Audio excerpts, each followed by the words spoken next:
Good morning, all. In today's sessions, we'll discuss introduction about Internet of Things like IoT systems.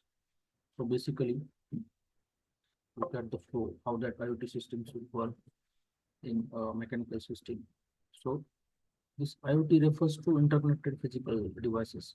Like if you go with the example, if you consider example of refrigerator or let's say thermostat for industrial applications or vehicles which are connected with embedded system, like suppose if you want to track that vehicle through GPS. Okay, so various uh, systems are having these IoT devices in various applications. We are implementing these IoT devices, and we need to understand how these IoT devices are implemented in system. What are the different components are there in that IoT devices that we see in this lecture.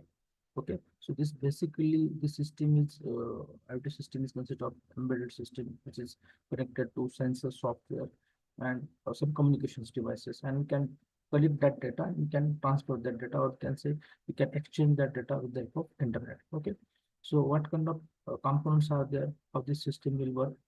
We have sensors. Okay, so basically these sensors are used to collect the information from the environment.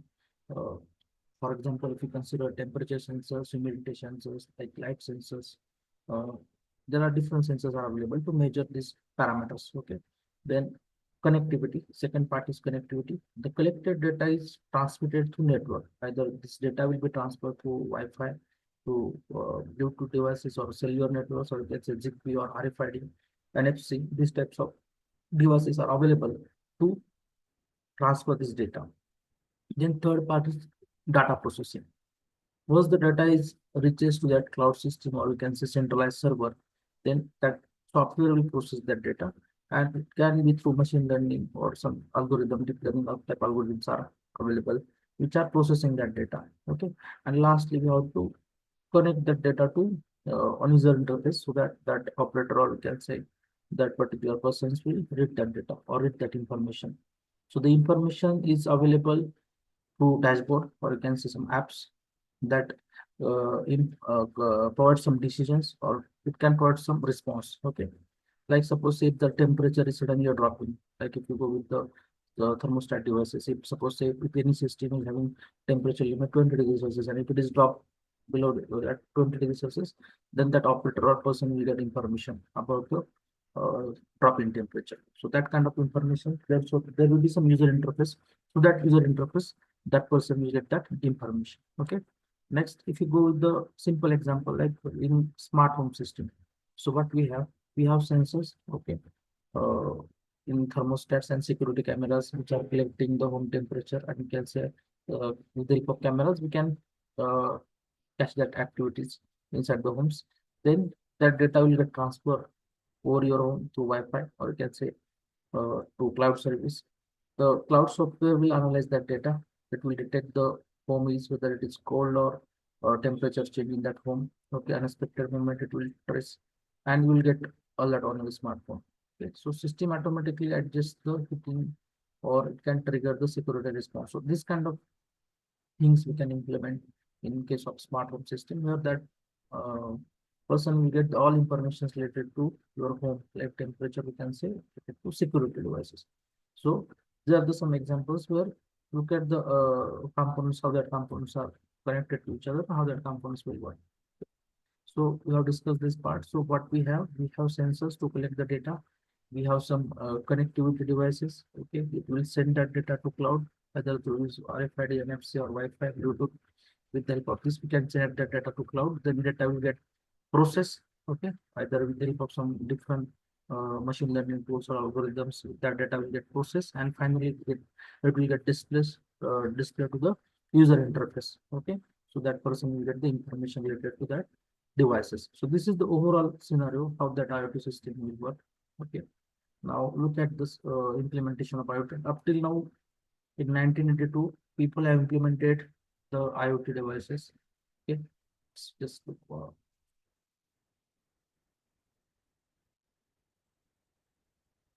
this system was implemented in 1982 related to monitoring of machine. Then uh, overall look at the implementation. Then Team Burnett Lee Worldwide have developed.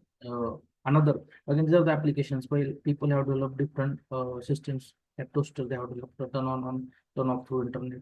Then Kevin Linking has developed that RFID in PNG supply chain to internet, and then IoT interface, which was developed at 2008. Okay, in descriptive of civil technology, and this is the overall IoT architecture that collect the information. Now, what we have, look at the information sensors that are connected with the help of IoT gateways, okay, or you can say LAN or Wi-Fi.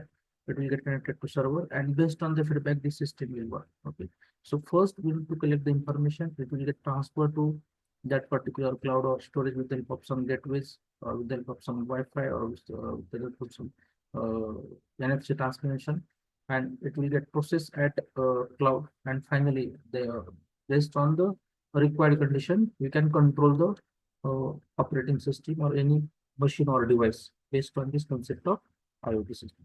Okay. Now, these are the different layers of IoT architectures. Okay. And how that information will get transferred. That is again important part. So we have data management layer, application layer, network layer, and perception layer. So data management layer means these are the overall layers in IoT architecture. We will discuss in detail different types of architecture, but look at the information transmission in that IoT devices, that is important. So that data management layer will collect the data from learner. Okay, that is any devices from any devices will collect the data. Application layer is responsible to distribute that content. Okay, we can say learning content, and with the help of network layer, we can transfer that data. Okay, and we have lastly perception layer. So number of digital devices we can connect to that particular system. Okay, suppose if you want to trace the data, like suppose say uh, uh, in PPC, project planning control, sensors are collecting different information related to assembly line. Okay, and if you want to transfer the overall vehicle conditions of vehicle assembly at various locations, that depending upon data received at each and every junction, that data will get centrally transferred to different locations, so that 10 vehicles are completed, 15 vehicles are completed, 10 hours in pipeline, 5 hours vehicles are in pipeline. So overall procedure of that particular manufacturing system or manufacturing assembly line will get communicated to all the concerned persons. Okay. So depending upon this perception layer means it is the connecting system, and based on this number of connections, we can display that device information or data information. Okay. So again, if you go with the examples, okay, like sensor. Now, what is the different parameters which are affecting the implementation of this IoT expansion, and the what are the basic difficulties people are facing when they are implementing this? When they are implementing this IoT system and when they are expanding this IoT. So basically, the sensor cost, okay, then data collection and storage. Again, we required some kind of cloud system or servers. Okay. Then we required internet connectivity throughout the factory. Then again, computing powers is also available, required, and smartphone and tablet penetration. So this is the overall requirements are there whenever we going to implement this IoT system in any industry. The peoples are focusing on these parameters, and somehow uh, mostly all OEMs are implementing this IoT systems in their industry, but small scale industries are not in a position to implement IoT in all over their plants. Okay, all over the different manufacturing department. They are not implementing, but these are the requirements and these are the basic factors which are affecting the expansion of this IoT systems in industry. Okay. Now, what is the advantage of this IoT? Now, by implementing this IoT, we can efficiently we can use that resources which are available in industry. We can minimize the human efforts. Okay. So all these systems are interconnected, because we can reduce the human efforts. We can save the time. Uh, we can collect the data. Okay, and based on data, we can take some actions, necessary actions. Okay, then we can improve the security. Okay, then uh, data collections based on this rapidly can collect the data, and these systems are connected to each other. That's why this system is effectively working in industry and reducing the human efforts. So overall, if you go with the advantages of this system. IoT systems is basically used to uh, improve the overall efficiency of system, and based on that we are reducing the human efforts, and we are trying to improve the overall manufacturing processes by utilizing proper human power or manpower, we can say. Okay, so these are the advantages of IoT system.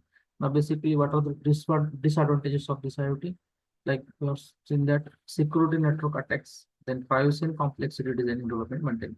What is meaning of security network attack? For each and every particular data collection or data storage, we require some kind of servers and storage systems. Now, again, it is difficult to provide access to all the concerned persons related to this system. So basically, it may happen that if we are permitting to allow the information at all the concerned persons, so there is no any control over the security inside that industry. That data is accessible to all. So it may happen that there will be some kind of security network attacks will be there on that particular system. Then privacy again is important. So data privacy is important. Now, n number of persons are associated with that IoT devices, IoT system, IoT data collection, IoT data transformation. So again, it is important to specify that it is necessary to give some kind of privacy to each and every data collection system, and it's displayed various locations. And third part is complexity designing. Now, whenever we are implementing this IoT at each and every root channel inside that industry, based on the industrial applications, we need to set these parameters to collect the data, to measure the data, to analyze the data. So you can say for different applications where we have different devices. So for simple any single line or any assembly line, we can use that particular part. But inside the industry, suppose if you have n number of operations at various shop, and we need to measure the data, we need to analyze the data. At that time, it is quite complex to design such kind of system and to maintain the data collection of such system. Okay, so these are the disadvantages of IoT systems. Like we'll see some examples, like we have remote monitoring. Suppose if you consider example of moisture measurement at farm, and if you want to operate the pump, water pump, at that time humidity sensors will collect that data, and it based on this, it can pass on that data to IoT systems, and then the pump can start. Okay, similarly for predictive maintenance, we can implement these IoT devices. Okay, we can collect the information, we can take necessary precautions. Okay, we can take some actions to fix the issues related to equipments. Okay, so these kind of examples are there, like facility management. Suppose say in various infrastructure systems, if you want to provide proper space utilizations, productivity, safety, that is again based on the collection of data, collection of different information, and we can based on this, we can plot the facilities. Same for manufacturing efficiency. Like suppose if you go with the robotic assembly or robotic manufacturing or robotic building part. Okay, so we can reduce the downtime. We can eliminate different errors in that particular uh, assembly line or manufacturing line. So these are the overall systems why people are implementing IoT devices. So we have discussed that part. IoT, what is IoT system? What kind of components are there? How we can implement? What is the IoT architecture? Okay.